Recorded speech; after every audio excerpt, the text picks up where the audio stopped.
It's November.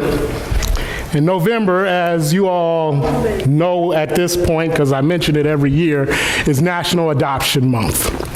And so it's a special month for my family for two reasons. One is because it is National Adoption Month, and two is because November 17th is Franklin Michael's Adoption Day.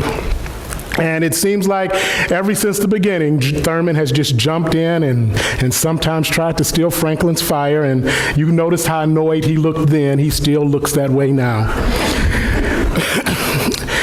And we consider our children, and children in general, are a blessing.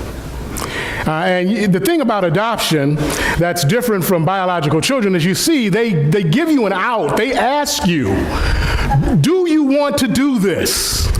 And you see how Joshua was behaving, and we actually said yes, twice.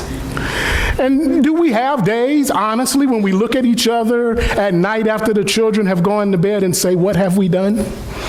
Of course we do. And those of you who have biological children do the same thing. Be honest, especially if you have more than one. You go, we did this again. And then your third one comes along and you say, we did this again.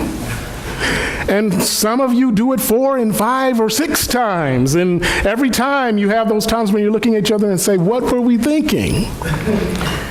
And children don't always feel like the blessing that they are, but we do have to understand that they are indeed a blessing.